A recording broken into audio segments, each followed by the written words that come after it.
Hello friends, नमस्कार। CPM educare पर आप सभी का भरपूर स्वागत है। प्यारे विद्यार्थियों, आज की इस क्लास में हम लोग देखेंगे direct and indirect speech, imperative sentences. इसके पहले हमने असर्टिव सेंटेंस और इंट्रोगेटिव सेंटेंस को डायरेक्ट स्पीच से इनडायरेक्ट स्पीच में बदलना सिखाया है। अगर आपने वो वीडियोज़ नहीं देखे हैं तो उसे भी जाकर जरूर देखिएगा। वीडियो को शुरू करने से पहले आप सभी से एक ही रिक्वेस्ट है कि आप वीडियो को बिना स्किप किए पूरा देखा करें, और जो लोग चैनल पर नए आए हैं चैनल को सब्सक्राइब कर लें, वीडियो को लाइक भी कर दें और अपने सभी दोस्तों में शेयर कर दें। तो आइए शुरू करते हैं आज की क्लास। तो इम्परेटिव सेंटेंस आप सभी को पता ही होगा, आदेशात्मक वाक्य कहते हैं इनको, है ना। और इनकी शुरुआत वर्ब से हो रही होती है। नॉर्मली इनकी शुरुआत वर्ब से हो रही होती है। तो ऐसे में कोई सब्जेक्ट, वर्ब और ऑब्जेक्ट का फॉर्मेट नहीं है कि एक प्रॉपर सेंटेंस या टेंस इसमें रिप्रेजेंट हो सके। तो ऐसे कंडीशन में इसमें टेंस चेंज करने जैसी कोई बात नहीं होती है। यहाँ पर दो तीन महत्वपूर्ण बातें याद रखना है आपको। सेड या सेड टू को बदलना है आपको requested, suggested, advised, ordered, commanded, forward, according to sense. जैसा भी भाव होगा उसमें आप चाहे सेड हो चाहे सेड टू हो, दोनों को आपको बदल देना है। किसका भाव? रिपोर्टेड स्पीच में दिए गए स्टेटमेंट के भाव के अनुसार सेड या सेड टू को हम बदलेंगे रिक्वेस्टेड, सजेस्टेड, एडवाइज्ड, ऑर्डर्ड या फिर कमांडेड अथवा फॉरवर्ड में। ठीक है। कंजंक्शन टू का प्रयोग करेंगे। सेकेंड रूल आपका कहता है conjunction to is used in imperative sentences. Imperative sentence में कंजंक्शन टू आएगा, ध्यान रखेंगे। रिसेंटली आपने देखा पिछले क्लासेस में असर्टिव सेंटेंस में कंजंक्शन दैट आया था, फिर इंट्रोगेटिव सेंटेंस में इफ़ या वेदर कंजंक्शन था yes no type interrogative sentences में। और प्रश्नवाचक शब्द अगर आता है किसी भी वाक्य में तो वो प्रश्नवाचक शब्द ही इनडायरेक्ट स्पीच में कंजंक्शन बन जाता है। तो ये वहाँ पर सीखा। इम्परेटिव सेंटेंस में आपको ध्यान रखना है टू का प्रयोग करेंगे। यहाँ पर गलती से भी आप दैट का प्रयोग मत करिएगा। ठीक है, अभी एग्जाम्पल के माध्यम से भी समझेंगे। थर्ड रूल है not to will be used if sentence is in negative. अगर सेंटेंस नेगेटिव में है तो नॉट टू का प्रयोग करेंगे। आप सभी ने पार्ट्स ऑफ स्पीच में पढ़ा होगा वर्ब में इन्फिनिटिव टू, तो उसमें आपने पढ़ा होगा कि टू के बाद में हमेशा वर्ब की फर्स्ट फॉर्म आती है। ठीक है, तो टू नॉट नहीं होगा, नॉट टू होगा। और एक शब्द हमने और बताया आपको, यहाँ पे फॉरवर्ड लिखा हुआ है। तो ये फॉरवर्ड अपने आप में नेगेटिव सेंस में है, तो अगर हम फॉरवर्ड का प्रयोग कर लेंगे तो फिर बाद में नॉट का प्रयोग नहीं करना पड़ेगा। जैसे एग्जाम्पल देखते हैं एक एक करके। The teacher said to the boy go out at once. तो जब आप इसको चेंज करेंगे, यहाँ पर देखिए गो आउट एट वंस या गेट आउट एट वंस, इस तरह का अगर सेंटेंस है तो सीधी सी बात है कि टीचर उस लड़के को आदेश दिए होंगे। तो यहाँ पर सेड टू को हम ऑर्डर्ड में चेंज कर देंगे। The teacher ordered the boy to go out at once. To से हमने इसको कनेक्ट कर दिया और ये हमारा इनडायरेक्ट में चेंज हो गया। ठीक है। नेक्स्ट है he said to me please give me your pen. जब आप इसको चेंज करेंगे तो हो जाएगा ही रिक्वेस्टेड मी। प्लीज़ शब्द आया हुआ है, ये रिक्वेस्ट को रिप्रेजेंट कर रहा है और यहाँ पर रिपोर्टिंग वर्ब में रिक्वेस्टेड हो जाएगा और फिर प्लीज़ को हम रिमूव कर देंगे वहाँ। ठीक है। He requested me to give him my pen. Pronoun change होगा पहले के रूल के अनुसार। ठीक है। जो असर्टिव सेंटेंस में आपको कॉमन थिंग्स बताई गई हैं कि कैसे प्रोनाउन बदलता है, उसी रूल को फॉलो होगा। ठीक है। आगे बढ़ते हैं। अगला example, I said to him do not abuse anybody या डोंट अब्यूज एनीबडी। तो ये आपका नेगेटिव सेंटेंस है। तो जब आप इसको चेंज करेंगे तो आपने उसको सलाह दिया कि भाई ठीक है किसी को गाली मत दो, अब वो माने चाहे ना माने उसकी मर्जी, है ना। तो I advised him not to abuse anybody. तो जब यहाँ पे एडवाइज्ड का प्रयोग किया गया है तो यहाँ पर देखिए नॉट टू आया हुआ है। टू नॉट मत करिएगा तो गलत हो जाएगा। नॉट टू, टू के बाद में हमेशा वर्ब की फर्स्ट फॉर्म आएगी अगर वर्ब आ रही है तो। ऐसा नहीं कि टू के बाद में हमेशा वर्ब ही आती है, नाउन भी आते हैं दूसरे तो, लेकिन यहाँ पर अगर वर्ब आ रही है तो वो फर्स्ट फॉर्म में आएगी। ठीक, यहाँ पर टू आपका कंजंक्शन के रूप में यूज हो रहा है। ठीक।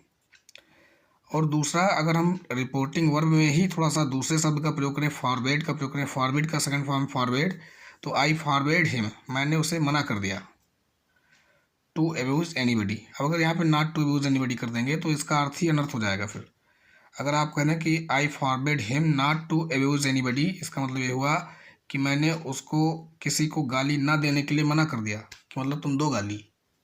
समझ रहे हैं आप? ठीक है, क्योंकि फॉरवर्ड अपने आप में नेगेटिव वर्ड है, उसका मतलब ही मना करना होता है, तो इसलिए यहाँ पे नॉट का प्रयोग नहीं होगा। I forward him to abuse anybody हो जाएगा सही। अगला एग्जाम्पल है the teacher said to the boys open your book.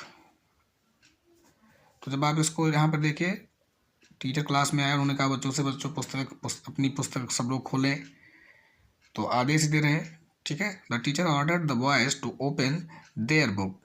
यहाँ पे योर आपका देर कैसे हो गया, ये आपका सेकंड पर्सन में आता है योर, और ऑब्जेक्ट के हिसाब से बदलेगा। ऑब्जेक्ट था द बॉयज जो कि प्लूरल है, और कोई भी प्लूरल नंबर हो, चाहे मेल हो चाहे फीमेल, सबके लिए देयर का प्रयोग होता है। ठीक है, THEIR ध्यान रखेंगे। फिर एक और रूल है आप सभी के लिए, यदि रिपोर्टेड स्पीच में let me, let him, let her, let you plus V1 plus and so on का प्रयोग किया गया हो, तो सेड या सेड टू को रिक्वेस्टेड में बदलते हैं, और कंजंक्शन टू, और टू के बाद में लेट आएगा, लेट के बाद में फिर प्रोनाउन आएगा ऑब्जेक्टिव केस में, उसके बाद में वर्ब की फर्स्ट फॉर्म, और साथ में दूसरे शब्दों का प्रयोग, ऐसे फार्मूले का प्रयोग करते हुए सेंटेंस को इनडायरेक्ट स्पीच में लिखा जाएगा। ठीक है, एग्जाम्पल के माध्यम से देखते हैं। He said to me let me go. उसने मुझसे कहा मुझे जाने दो। ठीक है, तो he requested me to let him go. Me का हिम हो गया, क्योंकि ये आपका रिपोर्टिंग वर्ब के सब्जेक्ट के अनुसार बदलेगा, और मी ऑब्जेक्टिव केस में था, यहाँ पर भी ऑब्जेक्टिव केस में आ रहा है, इसलिए ही का ऑब्जेक्टिव केस हिम हो गया है। तो he requested me to let him go. I hope आप सभी को अच्छे से समझ में आ रहा होगा। अगर आपको क्लास समझ में आ रही है तो वीडियो को लाइक कर दीजिए, और अपने सभी दोस्तों में शेयर भी कर दीजिए एक बार। अगला एग्जाम्पल है she said let me speak first. उसने कहा मुझे पहले बोलने दो, तो she requested to let her speak first. ठीक है, आगे बढ़ते हैं। नोट 2, यदि रिपोर्टेड स्पीच में लेट अस या लेट्स आया हो, तो सेड या सेड टू को प्रपोज्ड या ऑफर्ड में बदलते हैं, और कॉमा इन्वर्टेड कॉमा को हटाकर दैट दे शुड या फिर दैट वी शुड सब्जेक्ट के रूप में आ जाएगा यहाँ पर, प्लस वर्ब की first form plus other words. इस स्ट्रक्चर का प्रयोग करेंगे इनडायरेक्ट स्पीच में सेंटेंस को लिखते समय। जैसे he said to me let's go for a walk. उसने मुझसे कहा आओ टहलने चलें। तो यहाँ पर फिर ही ऑफर्ड मी हो जाएगा। उसने मुझे प्रस्ताव रखा मेरे सामने, या मुझे प्रस्तावित किया कि आओ हमें घूमने चलना चाहिए या उन्हें घूमने चलना चाहिए। तो दैट दे शुड या दैट वी शुड का प्रयोग कर सकते हैं, कोई दिक्कत नहीं है। तो he offered me that they should go for a walk. Next है I said to them comma I said to them let us finish the work at once. मैंने उनसे कहा हम आओ अभी तुरंत कार्य को समाप्त करें। I said to them let us finish the work at once. मैंने उनसे कहा आओ तुरंत कार्य समाप्त करें या तुरंत कार्य पूरा करें। तो आई प्रपोज्ड देम या I offered them that we should finish the work at once. Next है he said let us play cricket in the field. उसने कहा आओ मैदान में क्रिकेट खेलें। तो ही प्रपोज्ड या ही offered that they should play cricket in the field. ठीक है, तो ये था आपका इम्परेटिव सेंटेंस। अगर आपका रिपोर्टेड स्पीच इम्परेटिव सेंटेंस में है तो उसको इनडायरेक्ट स्पीच में कैसे बदलें। आई होप आप सभी को बहुत ही अच्छे से समझ में आया होगा। अब इसकी प्रैक्टिस आपको करना है। मैं कुछ एक्सरसाइज आपको दे रहा हूँ, प्रैक्टिस करिएगा, सॉल्व करिएगा, और इसका सॉल्यूशन आपको हमारे व्हाट्सएप चैनल पर मिल जाएगा। अगर आपने हमारा व्हाट्सएप चैनल नहीं ज्वाइन किया है तो उसे भी जरूर ज्वाइन करें, उसकी लिंक डिस्क्रिप्शन बॉक्स में दी रहेगी। तो एक बार पढ़ के मैं आप सभी बता देता हूँ। Change the followings into indirect speech.